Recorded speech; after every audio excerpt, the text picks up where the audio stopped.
Nathaniel Abraham tenía solo 11 años cuando se encontró en medio de uno de los casos de asesinato más controvertidos en la historia de los Estados Unidos de América. El caso escandalizó al país y casi todos respondieron con indignación al caso de asesinato. Pero la gente de Nathaniel, sus propios vecinos, no estaban particularmente sorprendidos. Él podría haber sido pequeño, no medía más de 4 pies y pesaba un poco menos de 65 libras, pero también era una espina a la vista de todos en el vecindario, un peligro para la comunidad. Amenazaba a mis nietos todo el tiempo, tiraba piedras a la casa de mi mamá. Quiero decir, era peligroso. Y ella no era la única. Otra vecina, una niña de 11 años, compartía un sentimiento similar porque, según ella, cuando ambos tenían 9 años, Nate la había amenazado con un arma. Así que, cuando el caso del asesinato de Nathaniel Abraham comenzó a afianzarse en el centro de la conciencia pública, sí quedó claro que toda su cuadra se había vuelto contra él. Por más inquietantes que sonaran estas acusaciones, parecía que eran ciertas. Todos sus vecinos querían que lo encerraran, a excepción de uno. Solo un vecino en la cuadra de Nate salió en su defensa cuando las cámaras comenzaron a grabar. Él no trató de restar importancia ni desestimar las afirmaciones sobre el niño. Creo que es una locura que lo acusen como adulto. Solo tiene 11 años. Este vecino estaba convencido de que el niño no era el diablo.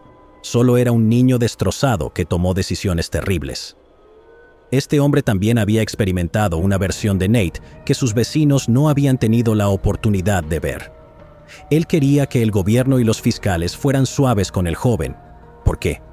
Porque Nathaniel Abraham era tan solo un niño de 11 años, acusado del asesinato de un joven de 18 años llamado Ronnie Green, porque en el giro más controvertido de los acontecimientos, el estado de Michigan estaba dispuesto y listo para juzgarlo como un adulto, debido a la gravedad de su crimen, y si lo declaraban culpable, si los fiscales pudieran obtener lo que querían.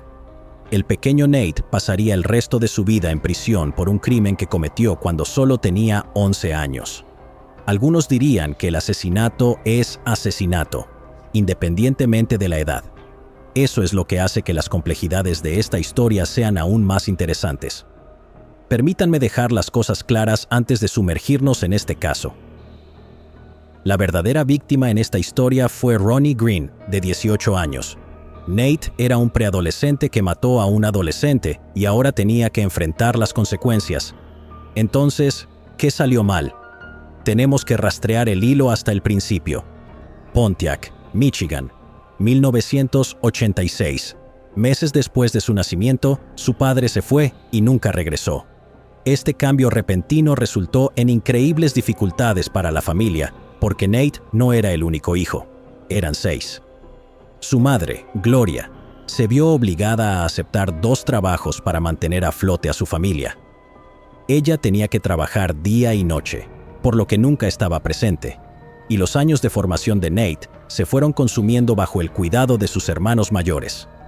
Gloria estaba atrapada entre la espada y la pared, entre dedicar tiempo a criar a sus hijos o trabajar duro para asegurarse de que no murieran de hambre. No es un dilema fácil. Sin embargo, toda esta situación resultó ser la tormenta perfecta para algo oscuro dentro de Nate. Sin nadie que lo mantuviera bajo control, Nate se volvió un delincuente. Desde el momento en que pudo caminar, comenzó a exhibir un comportamiento extremadamente antisocial. Muchos niños muestran estos rasgos cuando eran jóvenes, y los padres los corrigieron y erradicaron. Pero no había nadie cerca para hacer lo mismo con Nate. Todo se convirtió en algo tan feo que cuando tenía 9 años se había convertido en un niño problemático con una cubierta de un criminal serio de mediana edad. Desde los 9 hasta los 11 años, Nate tuvo 22 encuentros con la policía, algunos de ellos por incendio provocado, un par más por agresión y varios por allanamiento de morada. De esos 22, al menos 5 involucraron el uso de un arma. Uno involucró a un joven de 14 años al que golpeó con un tubo de acero, y el último involucró a un adulto sobre el conductor de un autobús. En algún momento se convirtió en un problema tal en el vecindario que los fiscales luego revelarían en la corte que un vecino se mudó de la cuadra por su culpa. Ese mismo vecino también diría de manera bastante profética que algún día Nate iba a matar a alguien. Ahora, probablemente te estés preguntando sobre lo que hizo la madre de Nate durante este periodo. En algún momento comenzó a sentirse impotente cuando casi todos los días alguien llamaba a su puerta, informando sobre el último crimen de Nate. Una de las principales razones por las que se sentía impotente era porque en realidad había acudido a la policía en busca de ayuda. Ella quería que intervinieran en la situación de su hijo, pero la remitieron al tribunal de menores y, cuando llegó allí, la enviaron de regreso a la policía diciéndole que su palabra no era suficiente. Nadie estaba dispuesto a ayudarla. Nadie estaba dispuesto a intervenir. Ahora, ¿recuerdas cuando dije que Nate nació en una tormenta perfecta? Quedaba una pieza más para el futuro caótico que ahora estaba destinado a tener. La década de 1980 fue una década muy interesante en la historia de Estados Unidos. Ronald Reagan se convirtió en presidente. CNN se convirtió en algo grande. Había esas computadoras Macintosh de aspecto interesante. Y luego estaba la violencia. Había violencia generalizada en ciudades importantes como Nueva York y Chicago. Sin embargo, la parte más preocupante de la década de 1980 fue el aumento en el nivel de delitos violentos cometidos por jóvenes. Entre 1980 y 1994, el número de delincuentes juveniles homicidas se duplicó. Y, según las estadísticas de autorización del FBI de ese periodo, la responsabilidad juvenil por todos los homicidios en el país creció del 5% al 10%. La respuesta rápida a por qué sucedía esto fue la epidemia del crack de mediados de los años de 1980. En los centros urbanos se había convertido en una plaga, y no pasó mucho tiempo antes de que esas drogas se combinaran con armas y jóvenes. Ahora, la progresión del tráfico de drogas a la violencia armada no es sorprendente. De hecho, muchos estarían de acuerdo en que es natural y esperado. Pero, ¿cómo entraron los niños en esa mezcla? Los narcotraficantes en ese momento descubrieron que los niños y adolescentes eran reclutas excelentes, mejores que los adultos. Los niños trabajaban como vendedores de bajo nivel, transportistas y vigías, mientras trabajaban por menos, asumiendo mayores riesgos y escaparon de la detención, porque en ese momento nadie habría adivinado que un niño de 11 años parado en una esquina era un drogadicto traficante. E incluso cuando estos niños fueron atrapados, su edad implicaba inocencia y significaba que escaparon del castigo. Desde la perspectiva de los traficantes de drogas, estos jóvenes eran más que perfectos, por lo que no pasó mucho tiempo antes de que estos mismos jóvenes entraran en contacto con armas y comenzaron a usarlas para su propia protección. Incluso si no la necesitaban, aspiraban a usarlas porque las armas se habían convertido en un símbolo de estatus para el estilo de vida del tráfico de drogas del que ahora estos niños querían ser parte. Y es por eso que apenas una década antes, en 1976, los registros mostraban que más o menos 2 de 3 de los delincuentes juveniles que cometieron homicidios usaron un arma. Y en 1994, el 82% de los jóvenes usaron un arma en casos de homicidio. Este fue el trasfondo de la infancia de Nate, y, si bien no hay ningún registro de actividad de tráfico de drogas en su expediente juvenil, no sería descabellado sugerir que se encontró entre esa multitud, y que fue esa multitud la que permitió su abandono escolar. ¿De dónde más crees que sacó el arma que usó? Su madre no tenía un arma. Ahora, como se esperaba, la respuesta del gobierno a este pico de violencia, alimentada por armas de fuego, delincuencia juvenil, fue recurrir a la ley, por lo que a medida que avanzaba la década de 1980, un número creciente de estados aprobaron leyes que estipulaban que los niños menores de 17 años podían ser juzgados como adultos por ciertos delitos.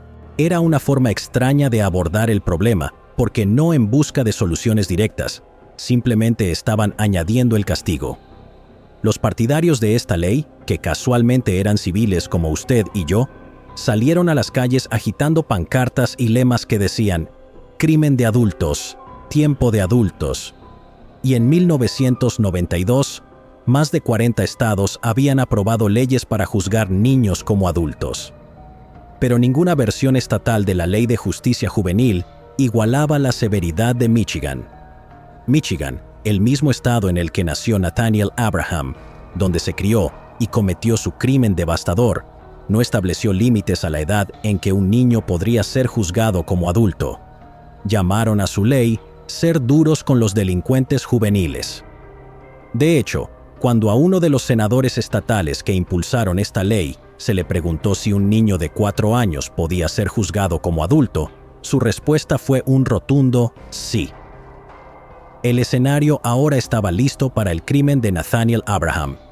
Y 3 años después de que se aprobara esa ley, en 1997, cuando Nathaniel Abraham, de 11 años, le disparó a Ronnie Green, de 18 años, se convirtió en el chivo expiatorio de una ley que preparó el escenario para el juicio por asesinato de menores más controvertido del país hasta la fecha.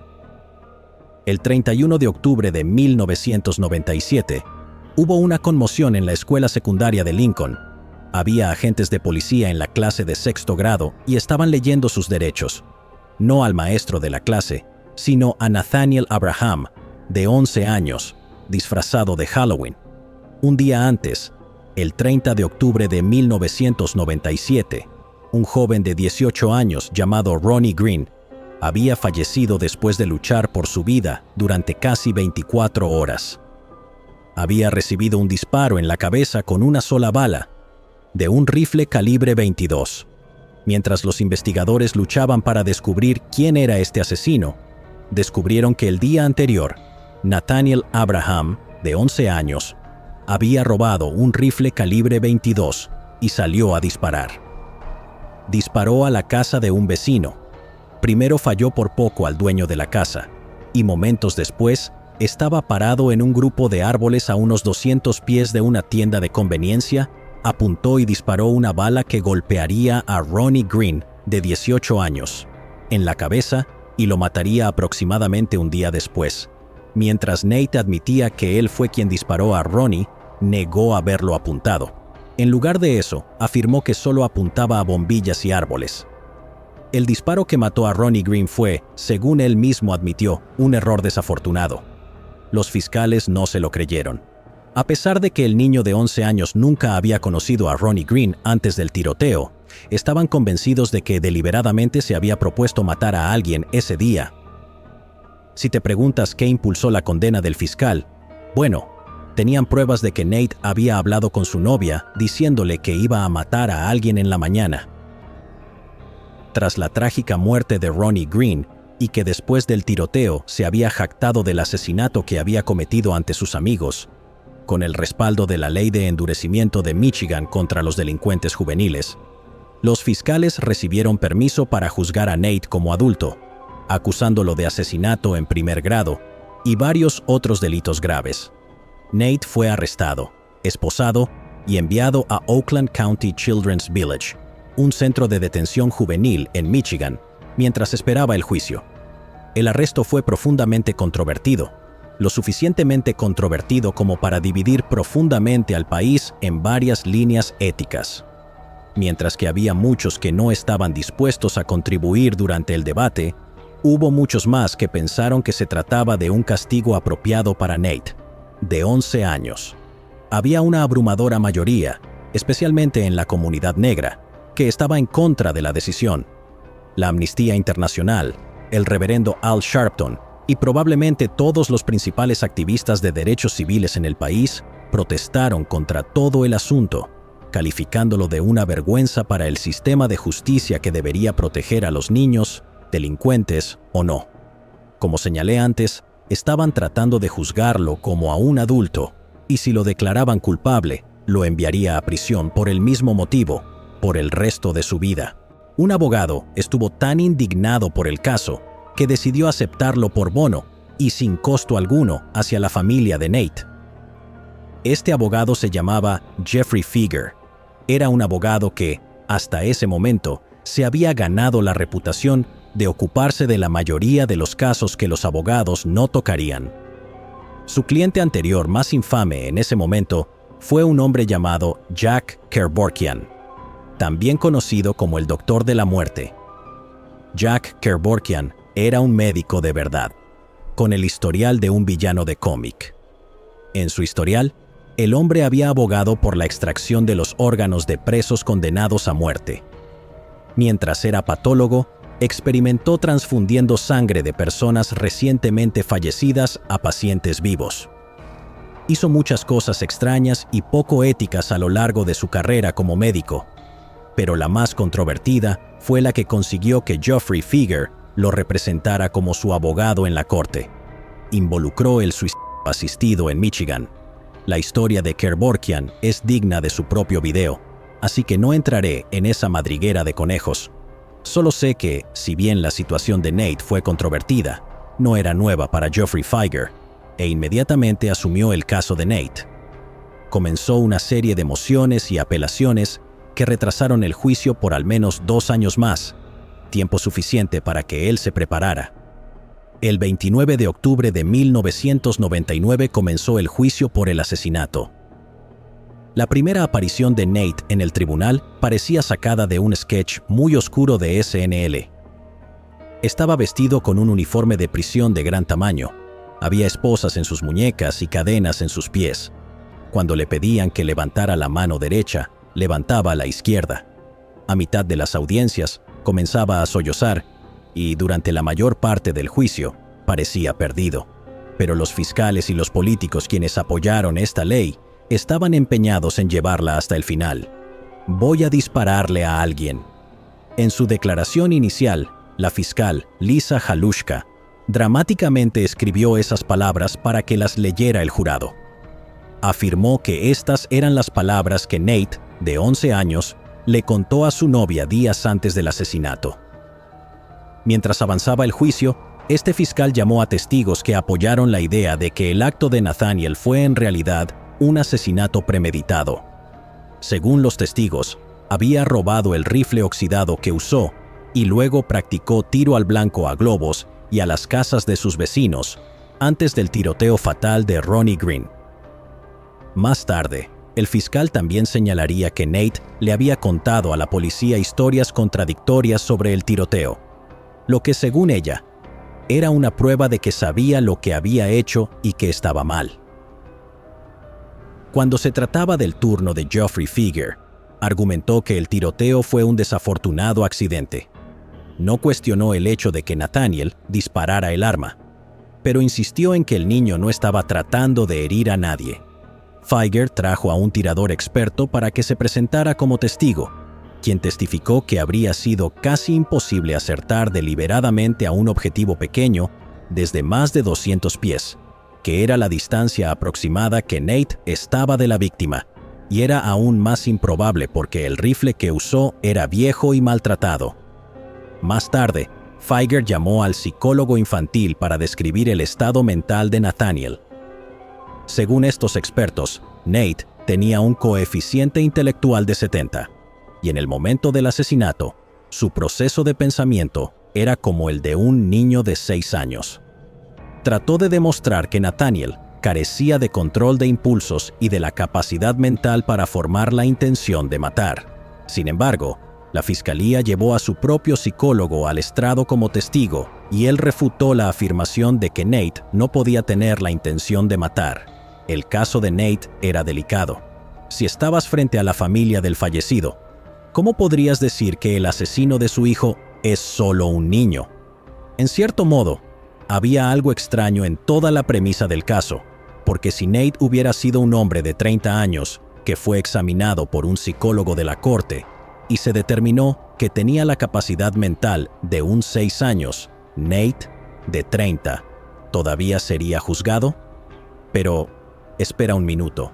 La trama se complica, porque la Constitución también estipula que Nate sea juzgado por un jurado de sus pares, y ambos sabemos que no hay manera de que el tribunal hiciera una selección de jurado de preadolescentes en una escuela primaria, por lo que el jurado que estaba escuchando el caso de Nate estaba compuesto por todos adultos. Hubo vacíos constitucionales que este juicio por asesinato permitió. Cuando un periodista confrontó a la fiscalía al respecto, argumentaron que la naturaleza adulta del crimen de Nate y la gravedad de las consecuencias de su crimen en la familia de la víctima fue lo que justificó al jurado de adultos. Al final del día, la verdad es que a pesar de que habían pasado 2 años desde que cometió el crimen y Nathaniel Abraham tenía ahora 13 años, todavía era demasiado joven para conducir un automóvil, demasiado joven para beber, demasiado joven para votar, y como consecuencia directa de esto, la gente todavía discute si debería haber sido demasiado joven para ser juzgado como adulto. En los últimos días del juicio, los fiscales comenzaron a buscar un compromiso. No más cargos de asesinato en primer grado. Ahora le pedían al juez que presidía, en nombre de Nate, que permitiera al jurado considerar una ofensa menor, ya sea por buena voluntad o porque no hay victoria en enviar a un niño de 11 años a una vida tras las rejas, pero nadie lo sabe. Lo que sí sabemos es que funcionó, y el 16 de noviembre de 1999, Nate fue declarado culpable de asesinato en segundo grado, lo que aún lo convertía en el estadounidense más joven en ser condenado por asesinato como un adulto. Y había 3 opciones sobre la mesa para el juez. La primera era la más dura, una pena de prisión de 8 a 25 años. La segunda opción era más moderada, sentencia combinada, y se vería a Nate ir a un centro de detención juvenil cuando cumpliera los 18 años. Si estuviera adecuadamente rehabilitado, sería liberado. De lo contrario, sería transferido a una prisión para adultos después de cumplir los 21 años para cumplir el resto de su condena de 25 años. Esto era lo que querían los fiscales. Esto es por lo que presionaron, pero no fue lo que finalmente eligió el juez. Para su sorpresa, el juez optó por la tercera opción, que era la más indulgente. Nate sería enviado a un centro de detención juvenil y permanecería allí hasta los 21 años, después de lo cual se convertiría en un hombre libre. Y, a la edad de 13, Nathaniel Abraham comenzó lo que supuestamente era un largo camino de rehabilitación. El Estado tenía menos de 8 años para rehabilitar a Nate. ¿Sí lo lograrían? El 13 de enero del 2000, Nate fue puesto al cuidado del Departamento de Servicios Humanos de Michigan para tratamiento y rehabilitación. Luego lo trasladaron a la Escuela de Capacitación Maxi para niños. Para sorpresa de todos, en agosto de ese mismo año, comenzó a mostrar signos de responsabilidad. A lo largo del 2001, aprobó todas sus clases y fue elogiado por su desempeño académico en lectura de matemáticas y toma de notas. En 2003, Nate fue descrito como un líder dentro de su grupo. Mostró una actitud positiva, realizó trabajo adicional y siguió instrucciones. En ese momento, sus supervisores decidieron que era hora de contratarlo para trabajar en el mundo real. Así que a la edad de 17 años, Nate comenzó a trabajar en una tienda Goodwill y, en poco tiempo, sus empleadores en la tienda indicaron que mostraba buenas habilidades de comunicación y que era cortés con los clientes. Finalmente, el 18 de diciembre, y a la edad de 18 años, Nathaniel obtuvo su GED. Al año siguiente obtendría su diploma de escuela secundaria y finalmente solo faltaba un año para su liberación. Entonces, ¿Nate estaba rehabilitado? El sistema juvenil había logrado transformar al asesino de 11 años en un miembro funcional de la sociedad. Él había mostrado un progreso constante a través de los años, y el mundo estaba a punto de descubrir si habían tenido éxito. Si notaste los informes que te transmití, se sentía un poco demasiado limpio, demasiado azucarado. Algo estaba mal. Bueno, puedes culparme porque omití deliberadamente algunos detalles. Nate tenía un problema de ira. Para ser bastante honestos, tenía muchos problemas, suficientes para requerir que se tomaran varias acciones disciplinarias en su contra. Nate tenía una afinidad por meterse en peleas, a pesar de que nunca las inició. Tenía un patrón de gritarle al personal de la prisión durante los juegos de baloncesto o cualquier deporte competitivo. Nate tenía la tendencia a enojarse. También tenía dedos pegajosos, y lo habían pillado más de una vez robando artículos de limpieza para dárselos a su novia. Nuevamente, la mayoría de estos pasos en falso fueron vistos simplemente como eso, pasos en falso, normales para cualquier joven. Lo que importaba era que ya no participaba en los crímenes que había cometido cuando tenía 9 años. ¿Recuerden? Robo, destrucción maliciosa de propiedad, asalto y entrada ilegal, asesinato. El 18 de enero de 2007, después de pasar casi una década en un centro de detención juvenil, Nate fue liberado en la sociedad. Era un hombre libre. Desearía que este fuera el final de la historia, y desearía poder terminarla aquí con algo de felicidad al estilo Disney, para siempre. Pero desafortunadamente, Nate tuvo más problemas por delante. Durante los primeros 18 meses de su nueva vida en libertad, nada remotamente criminal o notable le sucedió a Nate. En mayo de 2008, Nate fue arrestado nuevamente en Pontiac con 254 pastillas de éxtasis guardadas en una botella de licor. Fue sentenciado a entre 4 y 20 años de prisión, pero finalmente lo suspendieron en junio de 2017. Si la rehabilitación falló o fue solo otro paso en falso del que Nate aprendería, considere esto. Después de ser liberado en libertad condicional, en julio de 2018, el 6 de agosto de ese mismo año, Nate se metió en más problemas con la policía después de exponerse frente a una vecina de 40 años que había rechazado su oferta de cortarle el césped. 2 días después de ese incidente, golpeó a los agentes que intentaron detenerlo por faltar a una comparecencia ante el tribunal. Fue acusado de resistir y obstruir a la policía, un delito grave punible con hasta 4 años de prisión. ¿El sistema le había fallado a Nate o fue solo obra suya? O mejor aún, ¿él lo deshizo? En 2019, Nate, que ahora tiene 33 años, recibió una sentencia de prisión de 6 a 40 años por vender drogas a un oficial de policía encubierto en Farmington Hills. Antes de la sentencia, se había declarado culpable y había mostrado remordimiento por sus acciones. Esta fue probablemente la razón por la que el juez había sido extremadamente indulgente al sentenciarlo, porque en circunstancias normales, habría tenido que enfrentar otra cadena perpetua debido a sus frecuentes problemas con la ley. Nate no estaba solo en el tribunal el día de su sentencia. Su madre, sus hermanos y todos sus familiares que había estado a su lado desde el inicio de su inquietante viaje con la ley, casi 20 años antes, estuvieron presentes y cuando las cámaras se dirigieron a su madre, cuando surgieron las preguntas sobre el apoyo que tenía para su hijo, Gloria Abraham se mostró inquebrantable. Nada había cambiado por su parte. «Creo en mi hijo», dijo ella. Y, por supuesto, la sociedad no conoce su vida. Le irá bien, es un joven fuerte. Nate continúa en prisión. Llegados aquí, ¿acaso no has visto este otro crimen? Yo no me lo perdería,